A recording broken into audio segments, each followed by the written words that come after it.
கர்த்தருடைய பரிசுத்த நாமத்திற்கு மகிமை உண்டாவதாக. 119 சங்கீதம் 92 வசனம்.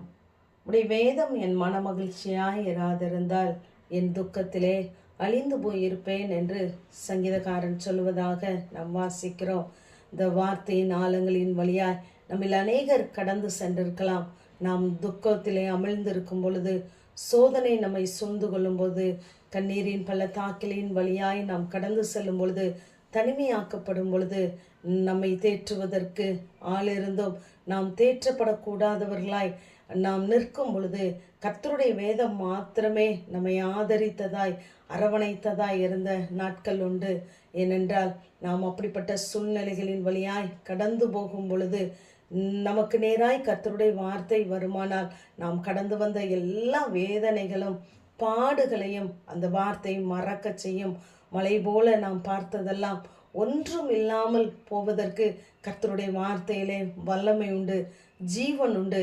கர்த்தருடைய வேதம் மாத்திரமே சத்தியமாய் நித்தியமாய் நமக்குள்ளாய் நிலைத்திருக்கிறது.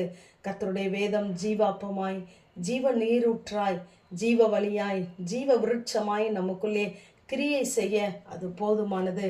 சங்கீதக்காரனாகிய தாவீது 37ஆம் சங்கீதம் 31ஆம் வசனத்திலே, அவனுடைய தேவன் அருளின வேதம் அவன் இருதயத்தில் இருக்கிறது, அவன் நடைகளில் ஒன்றும் பிசங்கி போகவில்லை என்று சொல்லுகிறார்.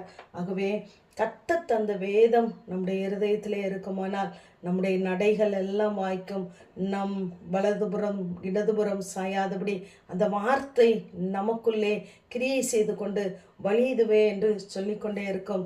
கலாத்தியர் 3ஆம் அதிகாரத்திலே நாம் 8ஆம் வசனத்தை வாசித்து பார்ப்போமானால், தேவன் விசுவாசத்தினாலே புறஜாதிகளை நீதிமான்களாக்குகிறார் என்று வேதம் முன்னதாக பார்த்து, உனக்குள் சகல ஜாதிகளும் ஆசீர்வதிக்கப்படும் என்று ஆபிரகாமுக்கு சுவிசேஷமாய் முன்னறிவித்தது என்று வாசிக்கிறோம். நாம் புறஜாதிகளாய் இருந்தாலும் கர்த்தர் அவருடைய வார்த்தைக்கு நேராய் நம்மை கொண்டு வந்து நீதிமான்களாக்குவார் என்று வேதம் முன்னதாகவே நம்மை பார்த்து அதை சுவிசேஷமாக ஆபிரகாமுக்கு அறிவிக்கிறார். நாம் பார்க்கிறபடி இந்த வேதம், சுவிசேஷம், வார்த்தை, கிருபை, தேவ அன்பு, தேவ மன்னிப்பு, ரட்சிப்பு, இவைகளெல்லாம் நாம் ஒரு நாளும் விலக்கிவிட முடியாது. அதன் ஆழங்களை நாம் அறிய முடியாது. ஏனென்றால் எல்லாவற்றின் முடிவும் இயேசுவாகவே இருக்கிறார்.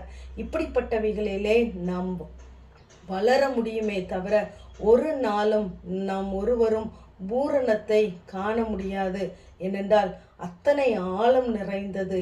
அவரை அறிகிற அறிவிலே நாம் வளருவதற்கு, நாம் தேறினவர்களாகவும் நற்கிரியைகளை செய்கிறவர்களாகவும் மாற்றுவதற்கு இந்த வேதம் நம்மை பக்குவப்படுத்துகிறது.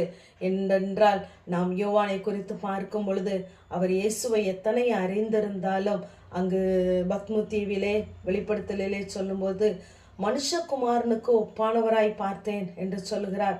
அவரோடு கூட இருந்தவர் தான், ஆனால் அவர் ஒப்பானவராய் தான் அவரை பார்க்க முடிந்தது. மோசே இயேசுவை தேவனை முகமுகமாய் சந்தித்தவன். ஆனால் அவன் சொல்லுகிறான், இன்னும் நான் உம்மை அறிய வேண்டும், உடைய மகிமையை காண வேண்டும் என்று சொல்லுகிறார். மத்தேயு 28ஆம் அதிகாரம் கடைசியிலே அங்கு சீஷர்கள் மத்தியிலே இயேசு தன்னை வெளிப்படுத்தும் பொழுது அவரை கண்டு அநேகர் பணிந்து கொண்டார்கள், சிலரோ சந்தேகப்பட்டார்கள் என்று வாசிக்கிறோம்.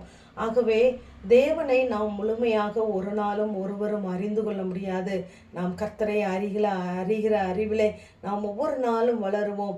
ஒவ்வொரு நாளும் தேவனை கிட்டிச் செல்கிற அனுபவம் நமக்குள்ளாக இருக்குமானால், கர்த்தருடைய வார்த்தை, தேவனுடைய வேதம் நம்முடைய மனமகிழ்ச்சியாய் இருக்கும்.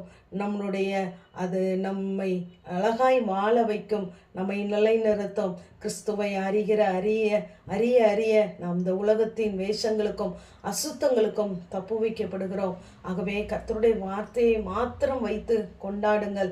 உங்கள் துக்கத்திலே, உங்கள் சோதனைகளிலே நீங்கள் அமிழ்ந்து போகாதபடிக்கு கர்த்தருடைய வார்த்தை உங்களோடு கூடந்து உங்களை ஆதரிக்கும். ஆமென். ஜெபம். பிதாவாகிய தேவனே, குமாரனாகிய இயேசு கிறிஸ்துவின் நாமத்தின் மூலமாய் உடைய சன்னிதானத்தில் வருகிறேன். வேதம் என் மனமகிழ்ச்சியாய் இராதிருந்தால் என் துக்கத்திலே அழிந்து போயிருப்பேன் என்ற வேத வார்த்தையின்படி இம்மட்டுமாய் உடைய வார்த்தையினாலே எங்களை நீர் பலப்படுத்தி வருகிறீர். அதற்காக உமக்கு ஸ்தோத்திரம். இன்னும் உடைய வார்த்தைகளை தாங்க, உடைய கிட்டிச் சேருகிற அனுபவத்தை தாங்க. இயேசுவின் மூல ஜெபங்கேலும் எங்கள் நல்ல பிதாவே, ஆமேன்.